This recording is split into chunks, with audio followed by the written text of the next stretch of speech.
Not me. You're right. My crown. Will the Senate please come to order?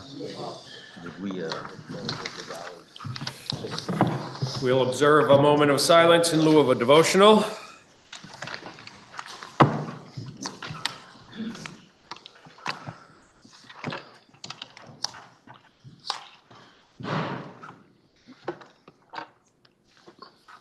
Thank you. Are there any announcements? Seeing none, we have Bill H237 being on the calendar for notice and affecting the revenues of the state under Rule 31. It is referred to the Committee on Finance.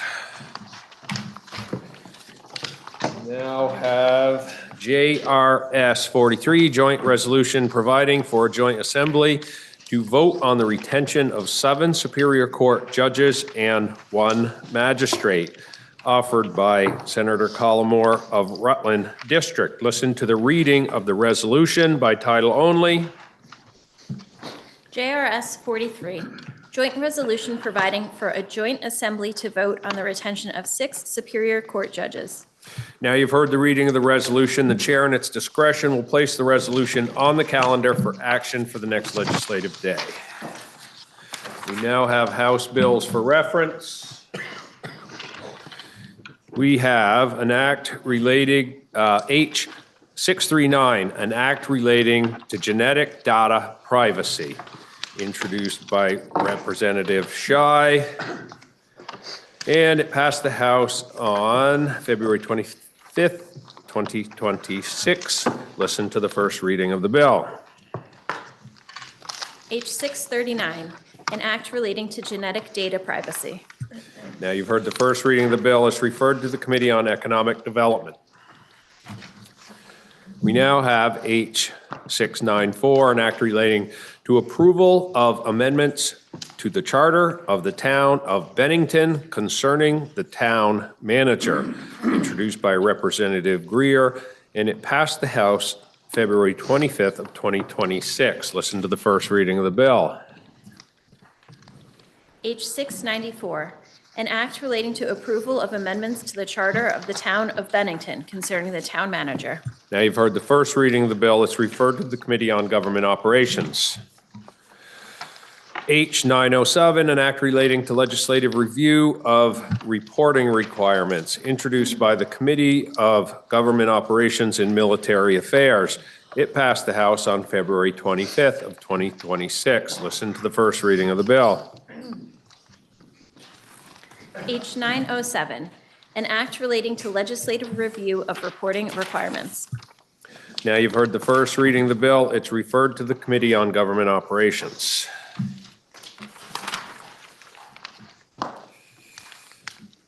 Orders of the day. We have S157, an act relating to recovery residence certification for third reading. Are there any amendments prior to third reading? Senator from Windham.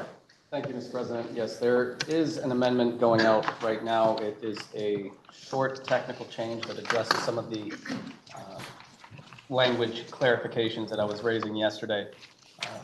It is just 2 short instances of amendment, and if you're looking at yesterday's calendar, it'll be on page 222. And if you look at the paragraphs that say, that refer to regularly refusing to engage in services or programming, after that you'll see that it says commits a crime, which is not generally the language that we use in when referring to criminal statutes. It just replaces it with is charged with a criminal offense in the 2 instances where you see the phrase commits a crime, and that just brings it in line with how we have it phrased in other statutes related to crime. And the amendment was reported to the Health and Welfare Committee this morning, and I would ask for the Senate support.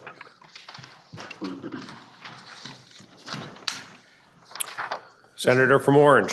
Mr. President, the Health and Welfare Committee had reached out to some of the recovery residences, and they were fine with the change in language, and the committee itself was fine with the change in language, and we thank the senator for the catch. The question is, shall S-157 be amended as offered by the senator from Wyndham? Senator from Washington. Thank you, Mr. President. Can I inquire of the presenter of the amendment? The presenter is interrogated. Just so I'm clear, yesterday the senator had mentioned how commits a crime and engages in theft is kind of repetitive. My understanding of this amendment does not strike the words engages in theft, so it'll say is charged with a criminal offense, comma, engages in a theft, comma, interferes, just to make sure. Yes, my understanding after I left the floor was that it would actually be more helpful to keep the language of engages in theft in this, in these provisions, in the circumstances where a residence does find that a member or a resident is engaging in theft, they can handle it in-house rather than calling the police and making a situation more complicated. And so I did not want to delve further in modifying that. Okay. I thank the senator for the explanation. So the question is, shall S-157 be amended as offered by the senator from Wyndham? Are you ready for the question? If so, all in favor say aye. Aye. All opposed, nay. The ayes have it, and we have amended S-157. Listen to the third reading of the bill. S-157, an act relating to recovery residence certification. The question is, shall S-157 pass as amended? Are you ready for the question? Senator from Chittenden. Thank you, Mr. President. I'd just like to share with the Senate the importance of this bill in establishing a system of residential care for folks who have a substance use disorder and are seeking treatment. So we'll have a gradation of residents available throughout the state that are certified, and access to beds for patients depending on their specific need, and support available as they return to their own lives. So this is an important bill. There's been a lot of work done it over the past couple of sessions, and thank you for bringing it to third reading, and I ask for your full support. Are you ready for the question? The question is, shall the bill pass as amended? All in favor say aye. Aye. All opposed, nay. Nay. The ayes appear to have it. The ayes do have it, and we have passed S-157 as amended. We now have S-163, an act relating to the role of advanced practice registered nurses in hospital care. Are there any amendments prior to third reading? Listen to the third reading of the bill. S-163, an act relating to the role of advanced practice registered nurses in hospital care. And the question is, shall the bill pass? Are you ready for the question? If so, all in favor say aye. Aye. All opposed, nay. The ayes have it, and we have passed S-163. We now have S-255, an act relating to establishing a pilot law enforcement governance council in Windham County. Are there any amendments prior to third reading? Senator from Addison. The amendment is currently being passed out. Perhaps we should give everybody a second so they have it in hand. Sure. I can start explaining it, though, as it's being passed out, because it should be very familiar to senators. This is a shortened version of the amendment that I offered yesterday on the floor. In my continued efforts to better hold sheriffs accountable, especially in an instance when we're potentially expanding the jurisdiction or the powers and duties of sheriffs. This is my attempt to put some more accountability measures in as a follow-up to Act 30, as I explained at length yesterday on the floor, so I don't want to repeat myself. But this version of the amendment is meant to address some of the concerns I heard yesterday on the floor and some of the concerns I heard from the Committee of Jurisdiction. It would remove the contingency of effective dates for the pilot program, which is my understanding was the main concern of the Senate Government Operations Committee. So that is no longer in this draft. It also would remove the section that dealt with federal contracts to address the concerns of the senator from Windham. So that is no longer in this draft as well.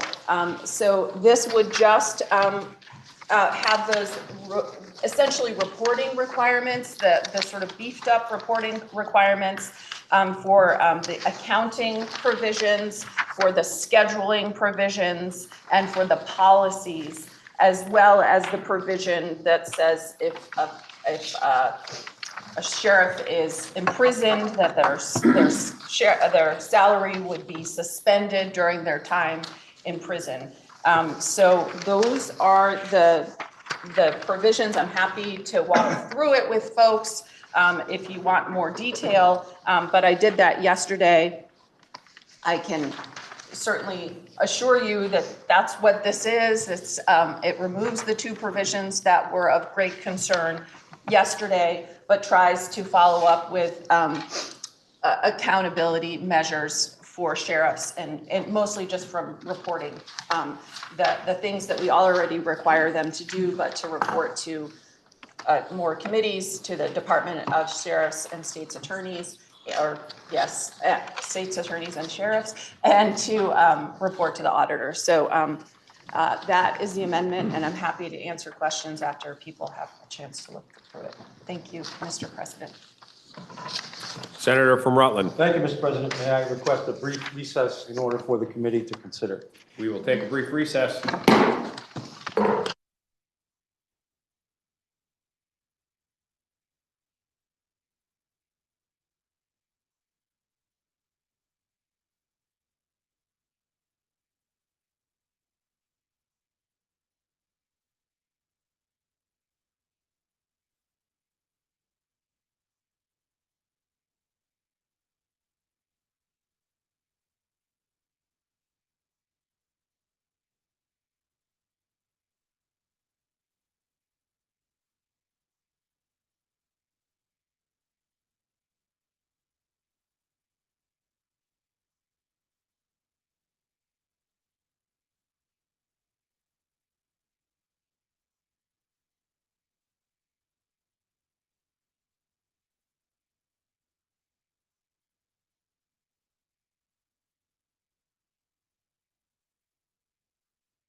Senate, please come to order. Senator from Rutland. Thank you, Mr. President. We had a brief committee meeting, and the majority of committee members do not support adopting the amendment. Are you ready for the question? Senator from Windsor. Mr. President, I was one of the split votes on our short committee meeting in which I will be ultimately voting in favor of this amendment, and I appreciate the work of the senior senator from Addison to remove the delay. I understand the committee's overall concern, I think largely due to the policy changes here, but I am supportive of sheriff accountability, particularly given the implications of the Windsor County Sheriff and the need for oversight. So while this is not, in my understanding, a revocation of any of the work of the Windham County Sheriff, I do think there is an opportunity with this amendment to have accountability on a broader scale, and I will be voting in favor of this amendment. Junior Senator from Addison. Thank you, Mr. President. As much as I'm in favor for this, I want to make sure this is germane to what we're attaching it. Are you calling a point of order? Yes, point of order. And your point of order is that this is asking if this is germane. Correct.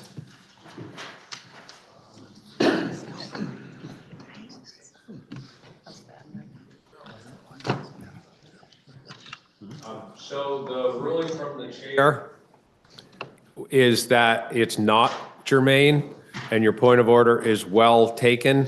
If the senators would like an explanation, we can take a brief recess to explain. Senator from Windsor, I'd like to request a brief recess to explain. we'll take a brief recess.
Will the Senate please come to order? Senator from Windsor. Thank you, Mr. President. I would ask for a rule suspension to have this, from the discussion, non-germane amendment be considered for vote. The senator from Windsor, I believe, is moving to make a non-germane issue germane. Are you ready for the question? Senator from Chittenden Southeast, the senior senator. Thank you, Mr. President. Prior to that vote, might we please understand the ruling and why it has been declared not germane?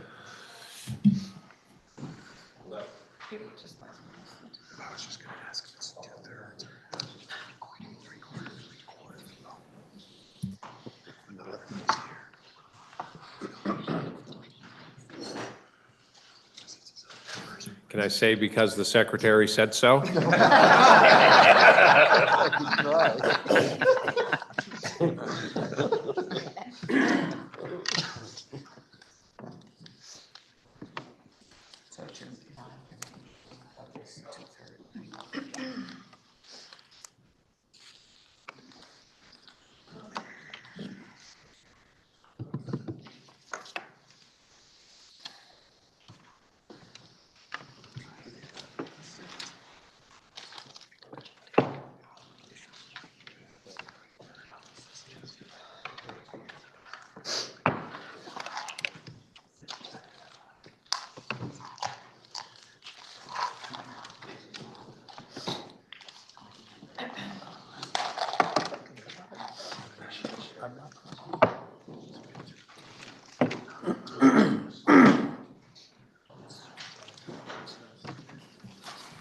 Senator from Chittenden Southeast, I turned it back on.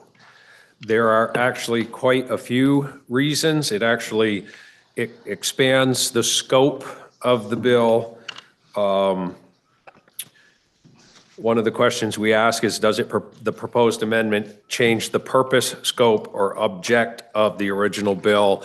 It is very focused on a pilot program in one area of the state. The amendment would expand to all the state, all sheriffs. So there are actually quite a few reasons that it is not germane. Senator from Chittenden Southeast. Mr. President, if I had the Senate Rules Book in front of me, I'd probably still ask this question. Could you refresh my memory for a non-germane ruling to be ruled germane? Is it a simple majority? Is it 2/3 or 3/4? I believe it's a majority.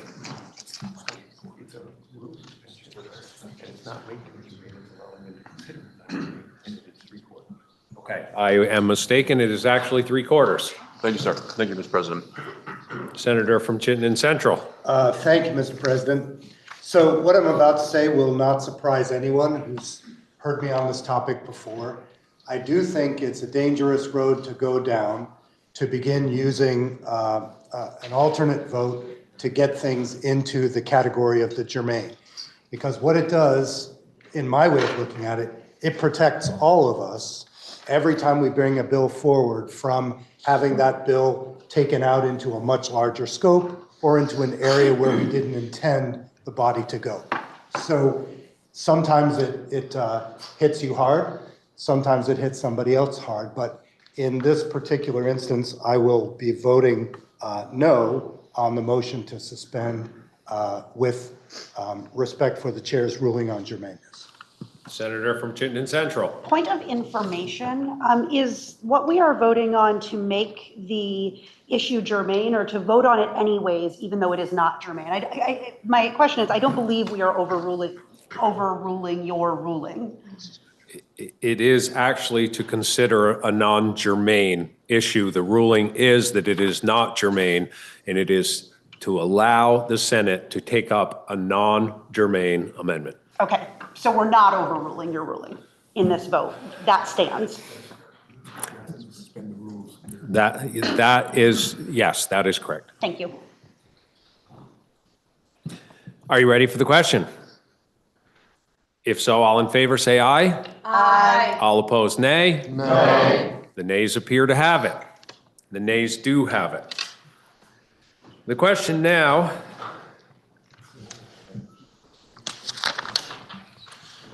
are there any other amendments before third reading? Please listen to the third reading of the bill. S-255, an act relating to establishing a pilot law enforcement governance council in Windham County. Question is, shall the bill pass? Are you ready for the question? If so, all in favor say aye. Aye. All opposed, nay. Nay. The ayes appear to have it. The ayes do have it, and we have passed S-255.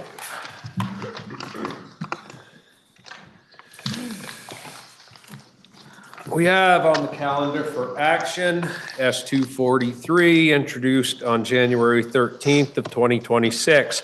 It was referred to the Committee on Health and Welfare, which reports it has considered the bill and recommends that the bill be amended as set forth in today's calendar on page 257, and that when so amended, the bill ought to pass. The bill was referred to the Committee on Appropriations, which reports that it has considered the bill and recommends that the amendment proposed by the Committee on Health and Welfare be amended as set forth in the calendar for today on page 258, and that when amended, the bill ought to pass. Listen to the second reading of the bill. S-243, an act relating to distributing funds to the Vermont Language Justice Project. Recognize the senator from Chittenden Central, Senator Gulick, for the report of the Committee on Health and Welfare. Thank you, Mr. President. You might recall about 6 years ago, we were at the onset of a global pandemic. There was fear, there was confusion.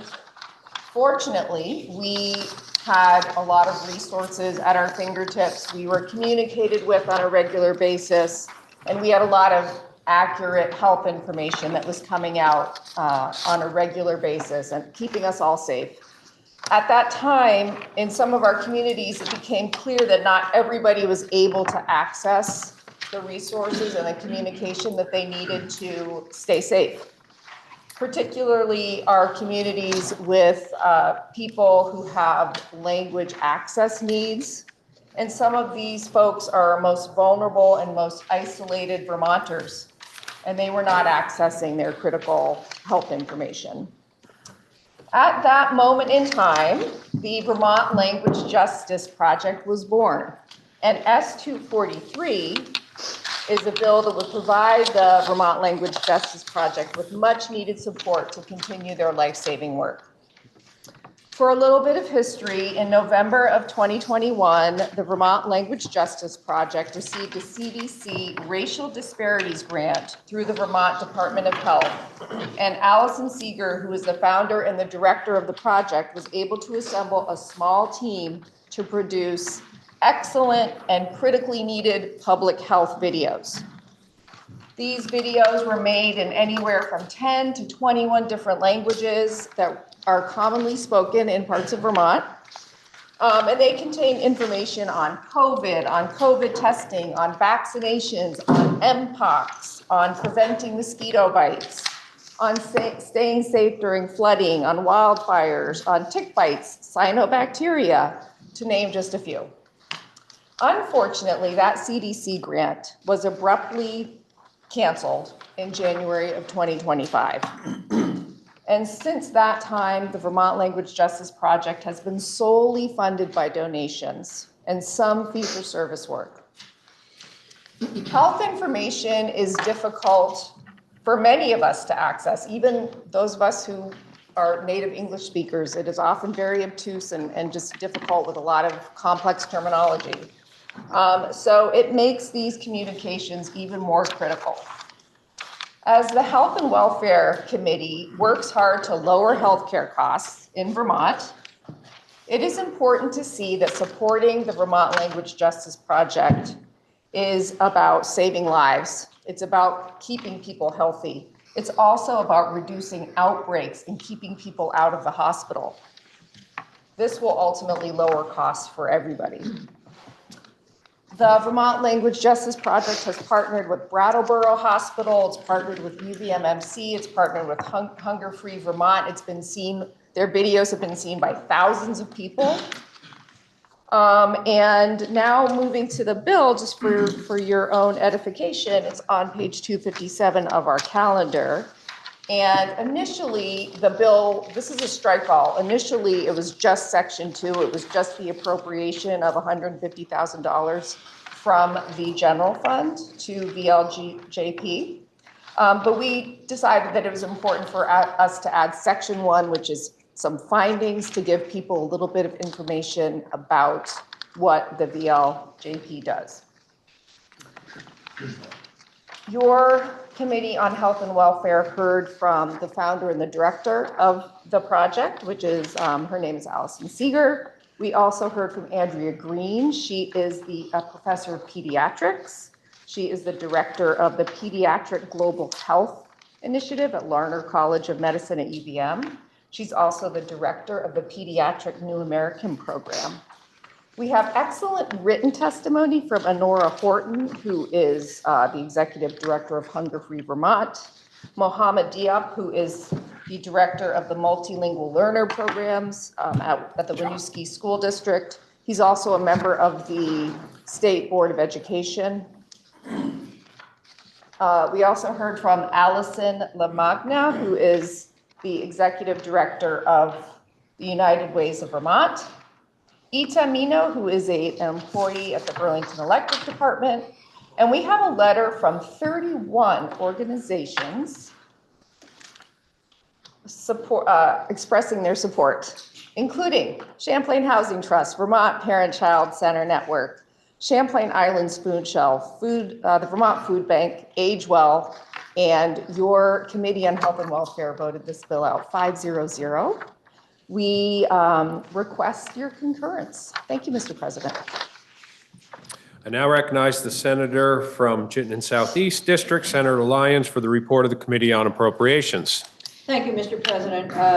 Senate Appropriations reviewed the bill and were very supportive of the work that's suggested in the bill for language translation and information going out to folks in times of stress. And as we ordinarily do, we have essentially the language here holds the money until we've had an opportunity to look at all the requests that come to us in the big bill. But we did want to forward the language and the concept and the policy that is here and voted 700 to pass the bill forward without the funding at this time. The question is, shall the recommendation of amendment of the Committee on Health and Welfare be amended as proposed by the Committee on Appropriations? Are you ready for the question? If so, all in favor say aye. Aye. All opposed, nay. The ayes have it. And we have amended the recommendation of amendment as proposed by the Committee on Appropriations. The next question is, shall the Senate amend the bill as recommended by the Committee on Health and Welfare as amended?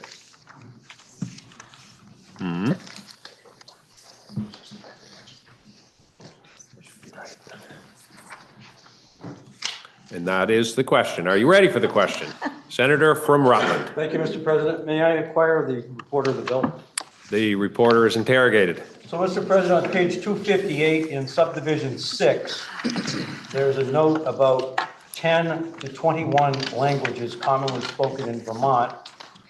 I'm curious as to whether the reporter, perhaps before third reading, could let us know what those 10 languages are. I would be happy to, Mr. President. I thank the reporter. And the question is, shall the bill be amended as recommended by the Committee on Health and Welfare as amended? Senator from Rutland. Thank you, Mr. President. May I interrogate the reporter? The reporter is interrogated. Thank you, Mr. President. I'm curious if in deliberations within the committee, if the phrase "in the event of disease outbreak or other public health emergency" was considered striking disease outbreak, which is fairly vague and generic, and just hold the language "in the event of public health," in the event of a public health emergency. No, we actually did not. If you look at the language in section 2, we really wanted this bill and this support to encompass outbreaks and emergencies, but also public health information and personal health information. All of these things we consider to be urgent matters when it comes to health, and again, when it comes to the bottom line in healthcare in the state of Vermont. So no, we wanted it to be more encompassing. Thank you, Mr. President. And a follow-on question, are the desired funds to be spent now or held in reserve for the event of a public health emergency or a disease outbreak or a generic use in personal and public health information, Mr. President? The assumption is that the funds will be used to create public health and personal health and outbreak videos in the coming months and year. Thank you, Mr. President. And my last question, are there other programs within the Department of Health that already provide translation services? Our understanding from the testimony that we took is that there are definitely translations done in writing, which are wonderful, but as we heard, they are just not accessible to folks who might come from a culture that doesn't have a written language, for example, or folks who don't have, great ease with the language, with English, or even with their native language. And we even heard, which was a surprise to us, that for some native English speakers, these videos are incredibly helpful because some are in English.